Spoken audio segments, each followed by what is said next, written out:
Good afternoon, everybody. Thank you so much for coming to another Off the Lips. We've got a very exciting speaker today. We've got Pepä, all the way from many places in the world because she is an international muralist. And it's so beautiful and so precious to have her here because she found us. And that's such an amazing privilege to have someone as artistic and talented as you come to the green room and also to our co-living space. So we're going to start off with a video, like a sort of a mini doc introduction, and then she will start her talk from there. Cool. Enjoy, guys. Get my laptop going.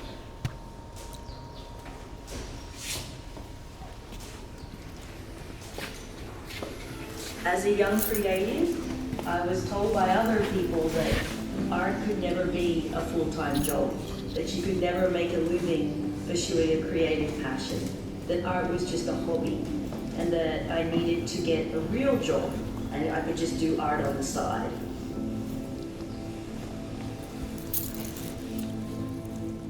Being an artist and being creative has just been a part of me and part of my life since I can remember. When I was a little kid, I just loved to draw and I loved to paint, and creating things just brought me a lot of joy. And I continued that throughout my life. But there was this mentality and this commentary from a lot of people that, oh, art is just a hobby. That's not something that you can do as a job. You need to pick a real job, but you can just do art on the side. And so I continued to make art because it brought me a lot of joy and it made me happy. But I started thinking, what kind of a job can I have that is similar to being a, analog, traditional artist? So that's when I decided to study graphic design, because to me, graphic design was the most job-like version of being an artist.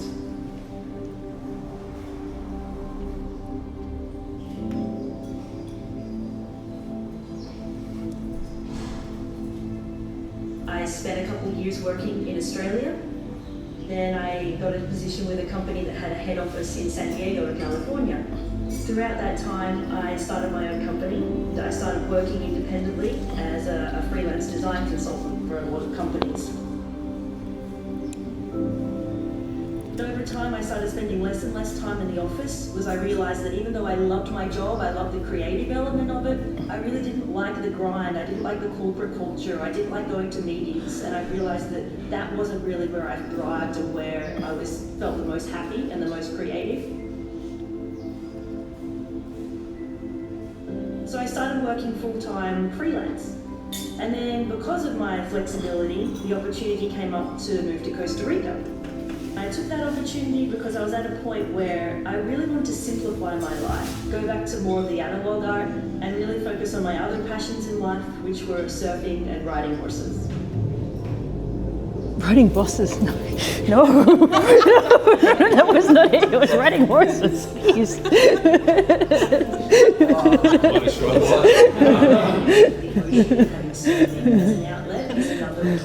That's so wild. Surfing in itself AI. is actually a creative passion of mine.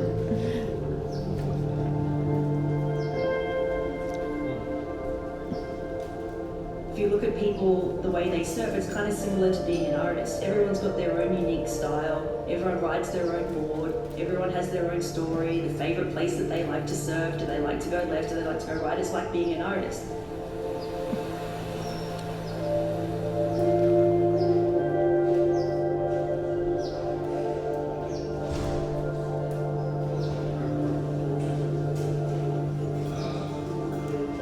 I think having that connection to surf and just in general having the connection to nature definitely keeps me creative, and it also keeps me inspired.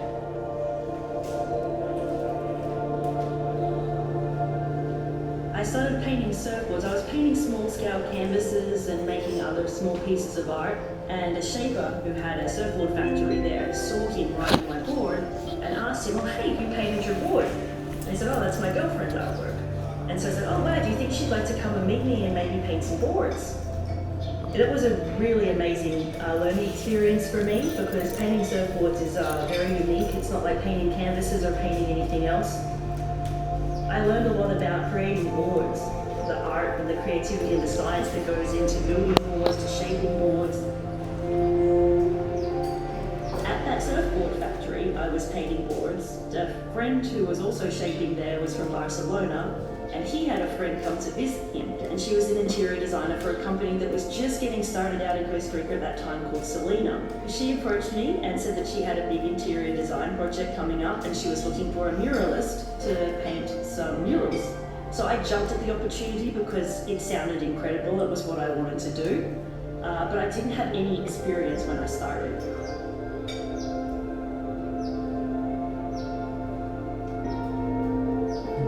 I went on to paint 14 other projects for Selena around Central and South America. So that's how I really transitioned from painting, canvases, painting surfboards, and then becoming a mural artist.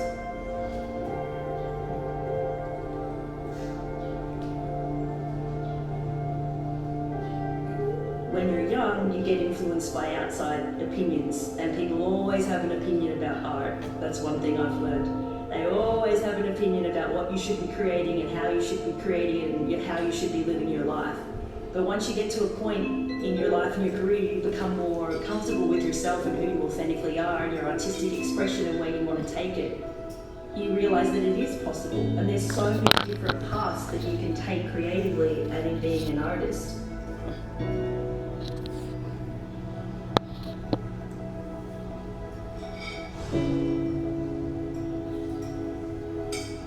You can definitely see by my artwork that I'm a graphic designer. You can see here my work's very graphic and very bold. But you can also see in my graphic design computer work, that I'm also an artist. It's a little more fluid.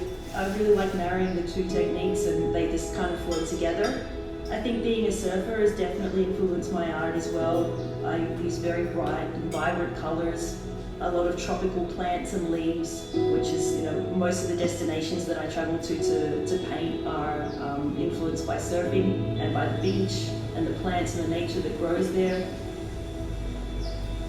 So yeah, I feel like all of these things that are part of my life have definitely created my style, and I feel like any artist, that's one of the most important attributes to have, is to have your own unique style, because there's millions of options out there, there's millions of artists, but people are going to love you and your work because it's unique to you and it shows your unique style.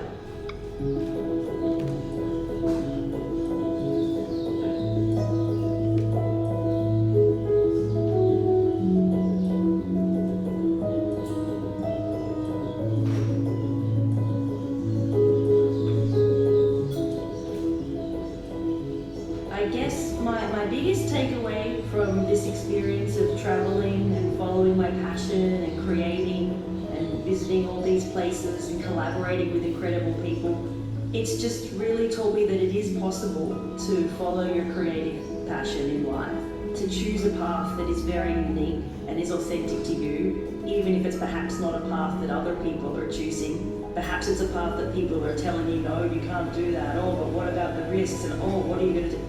If it feels authentic to you, I feel like this opportunity and how I've lived has just really made me realize how important it is to just go for it. And if that's what makes you happy, if that's what brings you joy, if you are going to create a successful life for yourself, however that looks to you, then I encourage anybody to go ahead and do it. Like, I want to inspire other people to create and curate a life that is a work of art in all aspects of their life, in what they create, in how they live, and where they go, and the relationships that they have. There's so many ways to be creative, and there's really only one way that's going to be the best for you. So I really want to inspire and encourage people to just follow what feels right to them. Be yourself, be unique, be creative.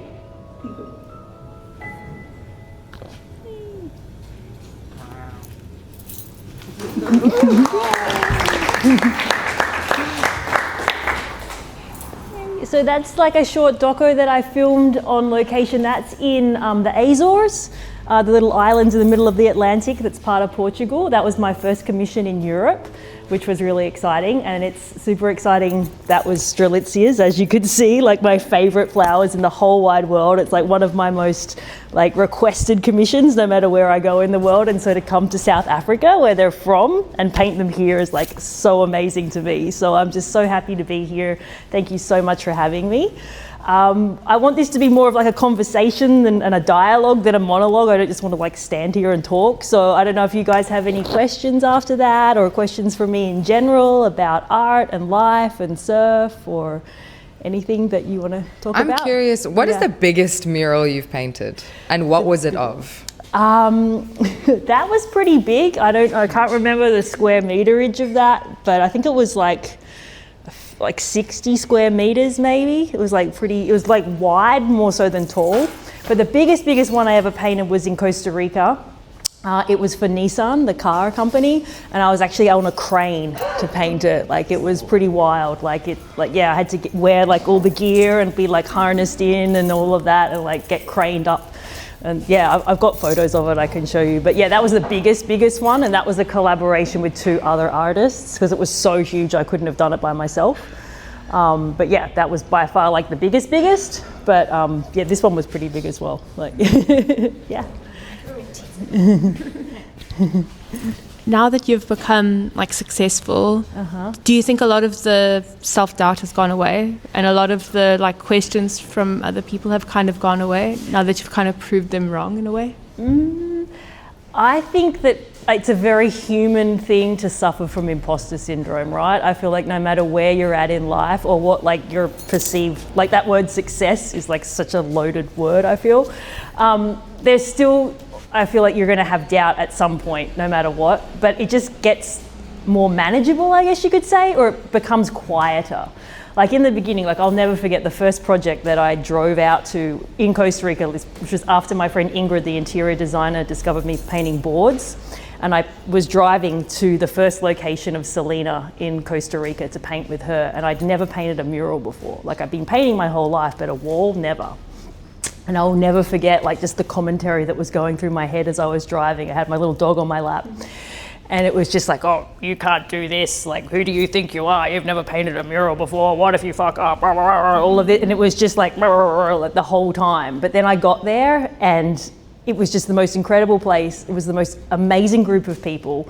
And there was something about just doing it and like quieting that noise, like telling those voices, no, I'm actually going to do this. Someone has seen me and believes in me and I'm going to go for it. And then just doing it. I think action, like taking action, is like one of the best things you can possibly do, especially when it comes to your own confidence and like your imposter syndrome. It's like, because you can just sit there and drown in it all day, right? You can listen to the voices and let it consume you, or you can be like, no, that's actually not true. I'm actually going to go out and do it. And then the more you do it, like now it's just like, I don't even really have to, I mean, I do, but it's like become like so second nature. I don't even have to think about it so much anymore. But I'll never forget that first project. And that was a long time ago. Like, this is my 342nd mural.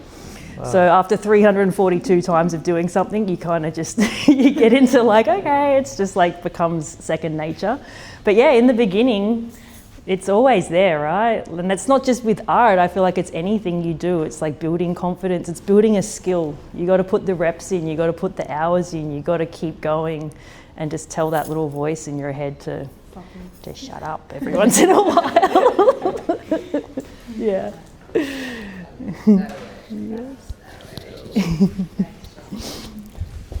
What was the biggest risk of your career, and did it pay off or not? If you're comfortable with saying. Yeah. The biggest risk. I don't know, I feel like I take a lot of risks. Calculated risks, not like reckless ones. But I think probably, moving to the States when I was 23 was like a pretty big risk, like moving to the other side of the world, and it definitely paid off, like coming from Australia. And as I've said to a lot of people, like it was huge moving to the other side of the world, moving to a different hemisphere and starting a new life like by myself. But it wasn't a massive transition because like it was the same language, like similar culture, like I'm from the Gold Coast in Australia, going to San Diego, California. It was like culturally kind of similar, like it wasn't like a huge difference. But at my age, at 23, it was kind of a big risk, but it definitely paid off. And then I lived there for 7, almost 8 years. And then I took another risk by moving to Costa Rica. And at that point I was 30. I'd had a pretty established career as a graphic designer. I was working for some of the biggest corporations on the planet. I was like super corpo, heels, like office attire, meetings, all of that stuff. And I tell people it's like it was fulfilling my bank account, but it just wasn't fulfilling my soul. Like I was driving in traffic every day, going to a windowless office, like working for companies I didn't really believe in. And I was like, I don't want to do this anymore. Like I want to change things up. And so I did take the risk by walking away from security and a good paying job and all that stuff and moving to Costa Rica. And everyone told me I was crazy. All my clients begged me to stay. And it was, in the beginning, it felt like a risk walking away from all of that. But now looking back, it's one of the best things I ever did. And I feel like sometimes you have to take those risks because I would rather, I don't want to have any regrets in my life. You know, I would hate to be like sitting in a cubicle now and being like, what if I had done that? You know, like what if I had taken that risk? Like I'd rather just go for it. But I don't know, the risk versus reward, it definitely paid off for me. Yeah. You talk about taking risks and the importance thereof, but you also sort of earned the right to do that as you went on. You were talking about working a corporate job until you hit 30 and then deciding that you're going to go to Costa Rica from there. Yeah. So would you agree or not that it's important to take risks, but it's also important to build to that point where you actually can take advantage of the risk itself? Yeah, that's what I'm saying with like, I do take risks, but they're calculated. Okay. Like I knew, and I say this a lot, like I'm really grateful for the time that I had working for the companies that I did and building the skills as a designer and working at that level, because it's given me skills now as an artist and as a muralist, the business side of it, that a lot of people perhaps don't have. And that's what a lot of my clients say to me when I work with them. They're like, wow, it's just so great working with you because you get the business side of it. You're so professional, like your proposals are amazing. Like, whereas, and that all comes from my like corporate background, that comes from my training, that comes from being a graphic designer, that comes from all of those things. So yes, like I think risk is important. You do need to go for it, but it does need to be calculated. You can't just, as I said, you can't just be reckless. Cool. And only you know what that is, right? Like you also know like what is your capability, where are you at, what are you confident with? You can't just like leap with like no safety net, but you can have a little one, but there's got to be something behind it, right? Like, yeah. Cool, thank you. Yeah. How many murals did it take until you felt like you were a muralist? And what is your most famous mural that you've done, would you say? I don't know, it's weird. Like this comes back to the imposter syndrome thing, and like I felt weird calling myself an artist for a long time. I'll never forget, like I painted like canvases and I had shows a lot before I started painting murals. And I'll never forget, I was at a show in a gallery and one of my friends introduced me as the artist to someone else. I was like, oh, no, don't call me that. Like, oh, I felt like it was weird. It's like my art was on the wall at my show, but I still had this weird like feeling about people calling me an artist. It was really strange to get over that. So with the mural thing, I think it took me, well, I kind of just got thrown so into it. And as I said, I went around Central and South America with this company. I painted 14 different locations and I would paint the whole thing, like with maybe one or two other artists. But I was just so in the flow of it that it just, again, I was just doing it so much and I was just with a team that was supporting me and it just became part of who I was. So I think it was probably after that first project that I felt comfortable being like, okay, now I'm a muralist. And that was I probably did like, I'd say 10 or so murals on that first project. But it took being in that environment and that supportive environment and just doing it, because then I traveled around with them for like almost 4 years doing it. So, and then from there, I just kind of like snowboarded and I started getting my own clients and like went independent from there. And my most famous one, I don't know. The pink one. There's a lot. I need a pink one. That's why Yeah, I love pink. So yeah, there's always like pink. And, yeah, pink shows up a lot. Strelitzia show up a lot. Monstera leaves show up a lot. Animal print. I'm obsessed with animal print. So yeah, there's like quite a few. I have a follow-up question, but the only reason he knows your pink one is because I showed it to him years ago and I showed it like a few months ago. But as a very big fan, and obviously you have an amazing portfolio so far, but was there ever like an unideal situation that happened while you were painting a mural, and how did you kind of bring yourself back from that? Yeah, I had a pretty like sketchy brush with safety a few years ago, and that's like, unfortunately, as a woman with a digital footprint, that's the shadow side, especially on like the internet. It can be a very weird place with lots of weird people. And I had somebody like, actually this has happened to me twice. I was like up a ladder painting and I've had someone come up behind me and like inappropriately like touch me and say weird things to me. The first time was on a construction site in Costa Rica, and they took him off the site immediately. Because I screamed. It was like I caused a scene, which was kind of necessary in the moment. And then the second time it was something that I had to be a little more, this was a private commission in someone's house. And yeah, they'd been drinking a lot and it just got really weird and awkward, and the same thing, like inappropriate behaviour. So those are unfortunate things that I've had to deal with, especially, as I said, as a woman travelling alone and all those kind of things. But yeah, there's only been 2 isolated incidences, but just, you just have to be careful. You have to take precautions, like always let people know like what you're doing, where you are, and just have discernment when it comes to, accepting clients and vetting them correctly and all those kind of things. So yeah. Thank you. What's the worst subject matter you hate painting? And if you have to do it, how do you cheat your own process to get through it? I don't really have anything that I hate per se. But I don't like it when someone shows me something that they want me to like copy, or like almost exactly, and it's nothing like anything I've ever done. For me, it would be strange to commission somebody to paint something if you haven't even looked at their portfolio.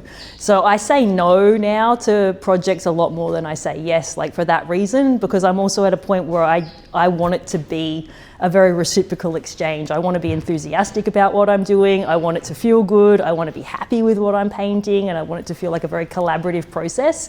So if someone comes with something that like I don't, in my heart of hearts, don't feel like I'm the best person for, I'll be very honest about that and I'll recommend somebody else, or like send somebody else the business or whatever. But I'm just at a point where I just don't want to, first of all, I don't want to copy anything. And that's sometimes people are like, I want you to exactly copy this. And I'm like, no, that's really not okay. It's like any time, but especially not as an artist.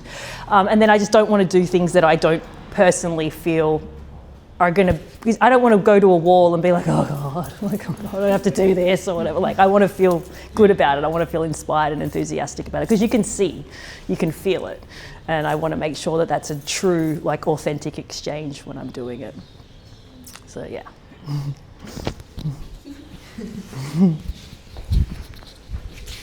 How did you find the green room? So I have wanted to come to South Africa my whole life, obviously, like coming from Australia and surfing and like rugby and cricket and all that stuff. And I have a friend who has a residency in Cape Town. So I've been in Cape Town for the last few weeks, just kind of checking out the scene there. And I was like, I can't come to South Africa and not go to JB. Like, that's just like sacrilege. I can't do it. So I just got online and started like looking around at like some places that I could potentially stay or potentially paint, because that's a big part of like my process as well. Like these days I don't have to do it so much, but like outreach is a big part of, like, especially when I'm traveling, just letting people know, hey, I'm coming to the area, or I'm going to be around at these months if you have anything available. So like doing that outreach with people that you potentially want to work with is something that was like a big part of building my career in the early days. So I kind of was like, I'm just going to like look around and see some places that kind of feel aligned and like look like they could be kind of on the, aesthetic, kind of the same vibe as like what I like to do. And then I came across this place and I was like, wow, this looks really, really cool. And then, yeah, now I'm here.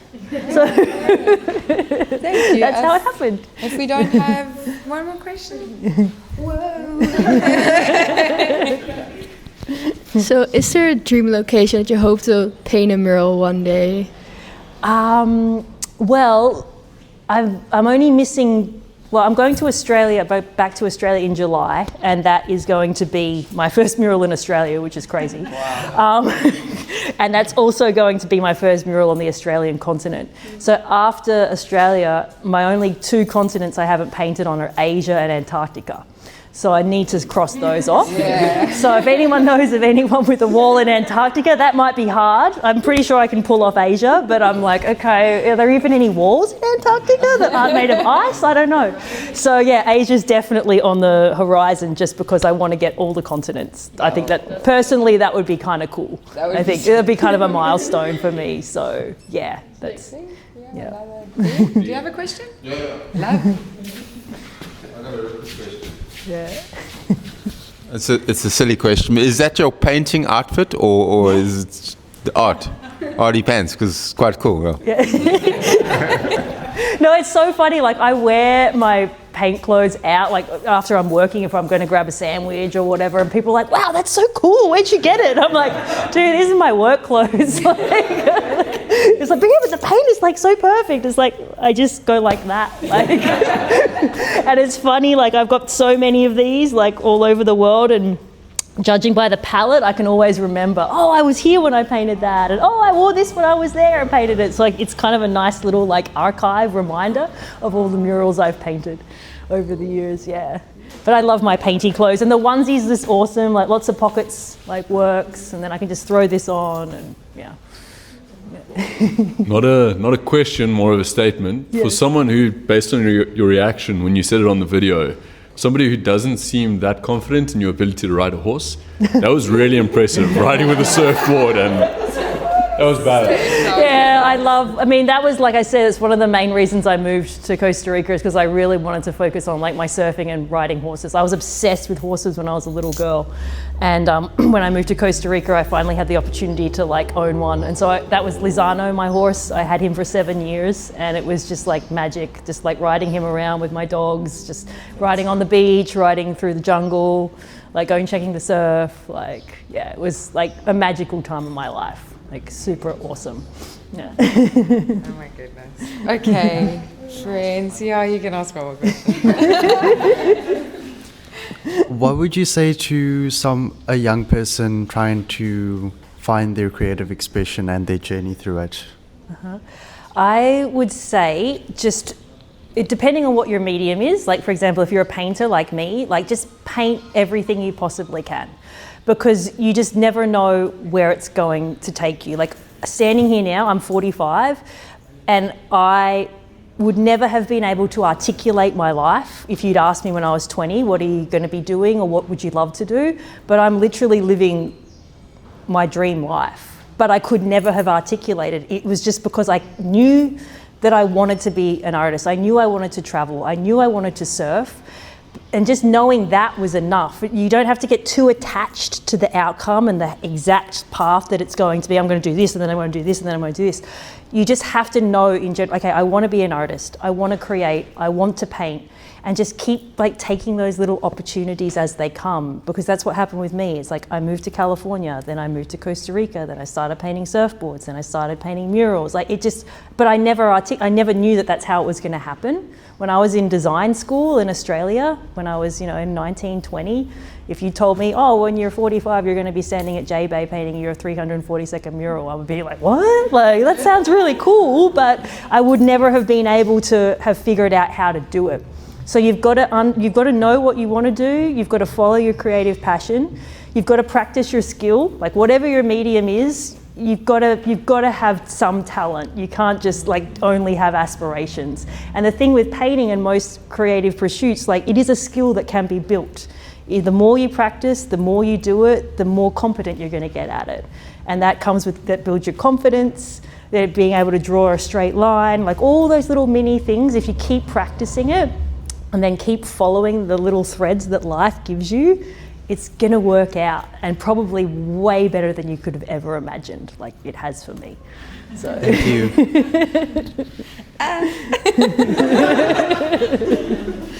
Oh my gosh, I'm gonna try and get my words together. I feel so inspired. Okay guys, quit your day job. Thank you so much, Peppa, for joining us here. Thank you so much, everybody, for coming. Yeah. Follow your dreams.